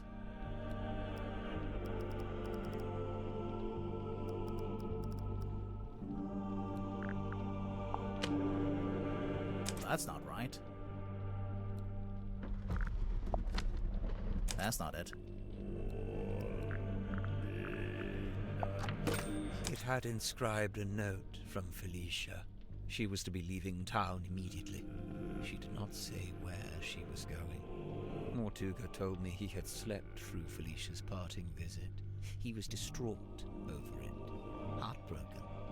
With a desperate look, he asked me if Felicia had also come to visit me on her way out of town. I told him yes, she had. Mortuga's eyes opened wide. Did she say where she was going? I must know. I have to know. I told him yes. Yes, she told me where she was going and she'd given me the address. His eyes widened further. Give it to me. I need to know. I'll go after her. I told him I would, in exchange for the mermaid's tongue. Mortuga told me again how it was impossible. There's no way. It's lost. You need to let it go. I didn't want to hear it. I left the inn still clutching the deeds. I went down to the shipyard and spoke with Donovan Drummond. He had begun taking apart the dearest Selena. I inquired about purchasing Drummond's unused submarine, Seafoam submarine. He told me he would be willing to part with it, but it had never been finished. In order for it to be seaworthy, it would need several new parts that would take a long time to build. However, I was determined to find a solution.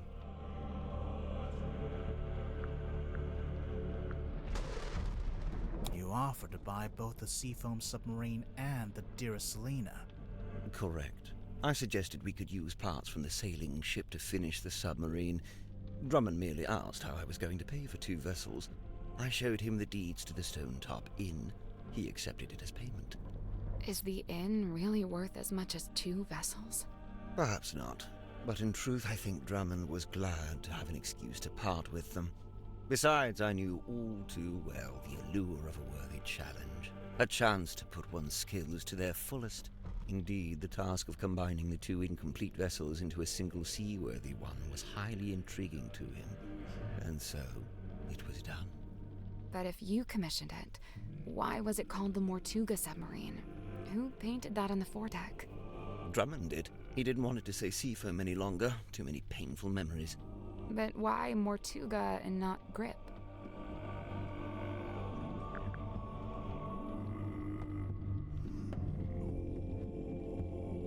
Because Grip paid for it with the inn deeds, which were in Mortuga's name. Right. Drummond assumed I was merely acting as intermediary for Mortuga, the true buyer. Did you tell Mortuga what you'd done? I told him of my intention to return to the ocean in a submarine I was having constructed. He wasn't happy about it, but the submarine took months to complete. That was enough time to convince him to come with me and help search for the mermaid's tongue. He only came with you because you were pretending to know where Felicia had gone, and you were withholding it from him. Correct. What were you going to do if and when Mortuga realized you'd been lying to him? It was worth the risk. There was no question of leaving the mermaid's tongue at the bottom of the ocean. But it wasn't lost in the ocean. Mortuga had it the whole time. Correct. As I had lied to him, he had lied to me.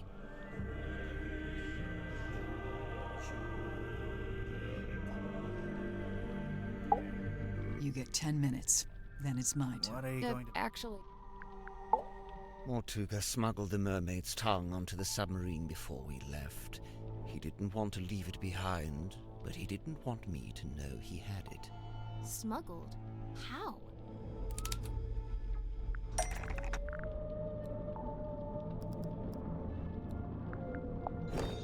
I know what you mean, but it's...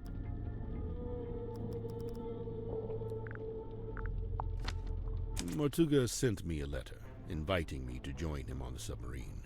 Grib, did you know he'd done that? Mortuga told me he was going to bring somebody else on board. An old friend, a collector of occult curiosities who might be helpful. But I didn't want anyone to know what we were doing, or what we were looking for. I told Mortuga not to mention me in the letter. I followed Mortuga's instructions precisely. I arrived in Silkworm and went into the Stonetop Inn, where I found the locked cauldron. I placed it among my possessions and ventured onto the submarine waiting in the harbor. We departed. Zephyr thought he and Mortuga were the only two souls on the ship. I stayed hidden for a week before staging a balloon crash and pretending that Mortuga had rescued me from the ocean. That way I was free to move around the submarine in view of Zephyr, but he could dismiss me as a hapless traveler picked up along the way. So to begin with, it was just you three. But it didn't stay like that for long. It didn't.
Nope.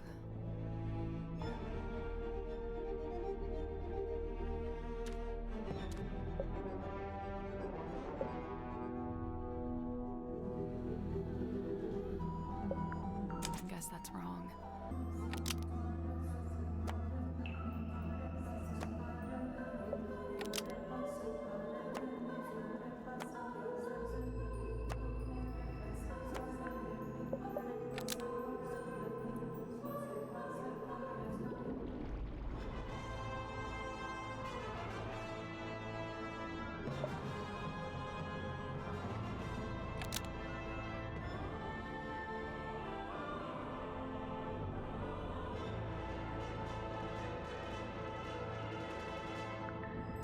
Well, that's about the long and short of it. No. What? You can't leave it like that. You've left them with misconceptions. You should tell them what you know. All of it. What do you mean? Misconceptions? Maybe one or two, yeah.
He always did think he would make the best captain.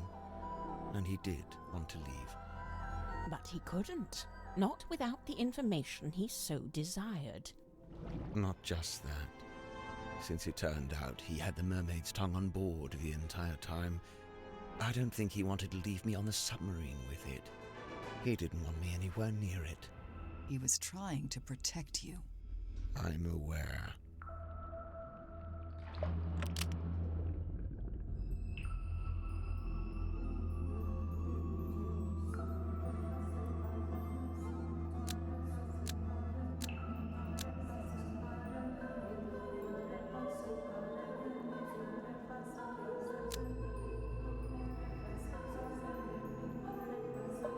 So, who was it for? Me. Once Mortuga found out the inn deeds had been used to pay for the submarine, he realized for the first time that he was its legal owner. He really hadn't known that before?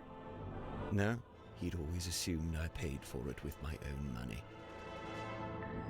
Armed with the new information, Mortuga attempted to use it to control me. Thus, the command contract. What exactly was he hoping to achieve? To strong-arm me into telling him where Felicia had gone, and to cease my search for the Mermaid's tongue. But it didn't work. Of course not. Wasn't Mortuga supposed to be paperwork averse?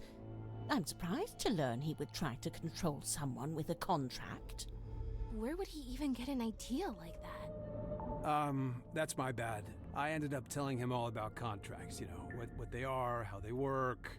I guess Mortuga thought if I could be controlled by a contract, maybe someone else could be too.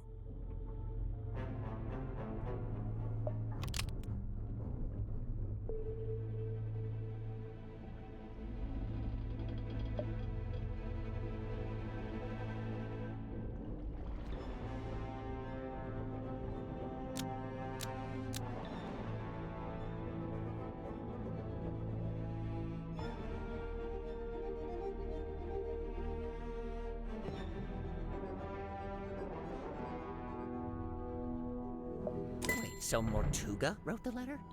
Not exactly. It was his idea, but he wasn't one for writing by hand, so he asked me to do it for him. But why Ibis? Mortuga didn't want to reveal too much in the letter, so he had the idea to pretend to be a neutral third party. We learned about Ibis from that newspaper page, but it just needed to be someone you would listen to. Honestly, I'm surprised it worked. Huh.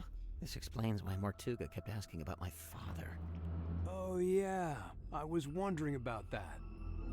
Were you able to tell him anything? Afraid not. I haven't spoken to my father in years. Do you think he would have known anything about Felicia? About what happened to her? It's possible.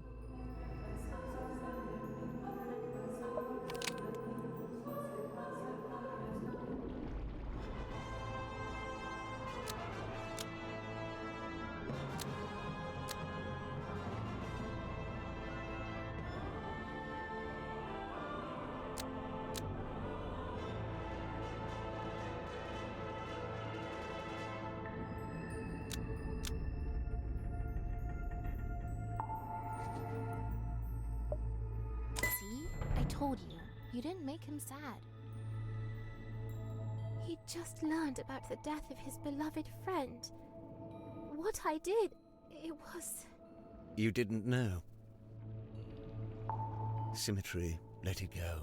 Your anguish. That goes for all of you. Mortuga's actions, his decisions, all motivated by that same singular desire. It was all in effort to locate Felicia Stonetop.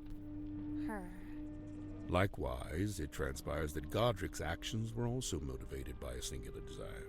To commune with the mermaid. Her. And when they opened the black box and found the mourning envelope, found the necklace key, it all came to an end. Well, what are you waiting for? Go ahead, open it. Godric, I really don't know why you're here. This doesn't concern you. I bet it does. I'm to believe the box may contain information on Captain Stonetop. Even if it does, it is wholly unrelated to our unfortunate voyage. I'll be the judge of that. There could be anything in there. Listen. I prefer you not to shake it like that. Besides, it doesn't open that way. It slides out at the side. Let me do it. What's all this? A scroll? An envelope? There's something inside. Wait. What's this? We both know what that is. That's Felicia Stonetop's necklace, isn't it? Isn't it?